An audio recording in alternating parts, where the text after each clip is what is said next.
nanti keselamatannya dan seterusnya. Bagaimana kalau ketika terbang bahan bakarnya habis dan seterusnya. Tapi dengan begitu kita membayangkan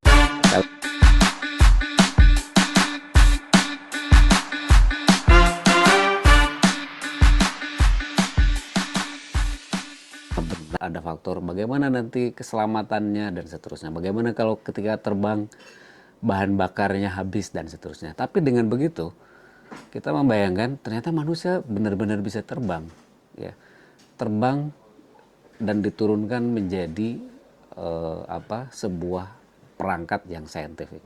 Jadi disitulah pentingnya imajinasi. Jadi pengetahuan itu produk abstraksi, kita tahu karena hal-hal itu tuh sudah pelan-pelan diturunkan menjadi informasi. Nah, sementara imajinasi itu berada di alam, disebutkan dalam buku Agama dan Imajinasi, itu berada di alam antara yang manusia kira-kira bisa mengunduh hal-hal yang memang belum ada di masa seperti saat ini misalnya gitu. Ya, contohnya tadi manusia bisa terbang dan memang bisa terbang beneran, ya. Kalau pesawat kan ditemukan lebih sebelumnya lagi gitu. Tapi kalau sebuah perangkat portable yang nempel begitu kan baru-baru saja. Nah, sekarang bagaimana hubungannya dengan agama? Nah, ini yang menjadi fokus penting di dalam buku Agama dan Imajinasi yang disampaikan oleh Pak Haidar Bagir. Apakah agama juga mengemploy imajinasi gitu, atau apakah imajinasi itu bisa digunakan oleh manusia untuk membuat keberagamaan kita menjadi lebih baik? Itu adalah tema utama buku Agama dan Imajinasi. Contoh yang sederhana dalam buku ini misalnya disampaikan bagaimana dengan memiliki dan mendayagunakan imajinasi, misalnya saya harus membuka beberapa bagian, ya. Misalnya di halaman 69 itu ada satu sub bagian berjudul Imajinasi Menangkap Keindahan dan Menumbuhkan Kelembutan, ya. Ini harus kita baca, tapi untungnya sudah saya tandai. Nah, ini saya bacakan. Keindahan sejati seringkali tidak bisa ditangkap oleh mata biasa. Ia memerlukan penglihatan batin. Suatu bentuk pengetahuan intuitif yang muncul ketika hati terbuka dan imajinasi bekerja. Contohnya apa? Sebatang pohon yang rimbun, wajah seorang ibu yang menua, atau hujan senja yang lembut.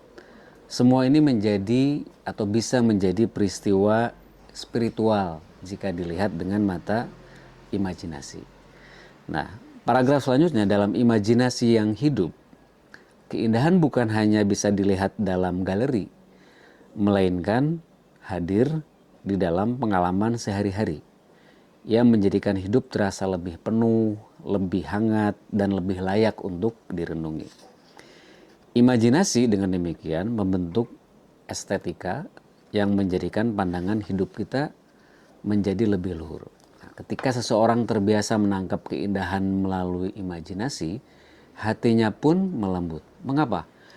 Karena keindahan, baik yang dilihat pada segala sesuatu maupun pengalaman kejiwaan dari sendiri, membangkitkan belas kasih dan keharuan serta penghargaan kepada yang rapuh.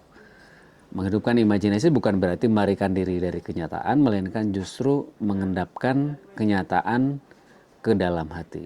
Imajinasi melihat dunia tidak dengan penghakiman tetapi dengan keterbukaan. Ini kan wow banget ya kalau kita menerapkan imajinasi seperti ini ke dalam praktik kita beragama, maka yang akan kita lihat sesungguhnya adalah manifestasi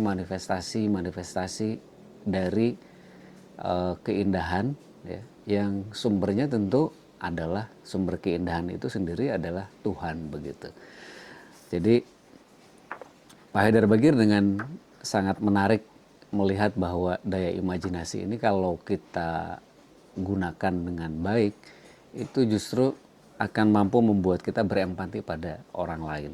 Nah, sekarang itu barangkali yang mungkin hilang dalam keberagamaan kita adalah klaim-klaim kebenaran, ya, yang sebaliknya dari membuat kita bisa memahami misalnya kepercayaan atau keyakinan lain yang berbeda gitu, itu malah menajamkan, ya, dan bahkan membuat kita saling terkotak-kotak dan terpisah-pisah. Padahal Tuhan sendiri katanya adalah sumber dari segala belas kasih. Jadi kalau Tuhannya sendiri adalah sumber segala belas kasih, maka dari mana kita bisa mendapatkan values yang isinya kekejaman, brutalitas, ya, penghakiman, dan seterusnya. Saya kira ini pengantar sederhana. Nanti coba kita buka lagi bab-bab berikutnya. Semoga teman-teman bisa terus mengikuti podcast ini. Selamat jumpa, sampai ketemu kembali di lantang berikutnya. Terima kasih.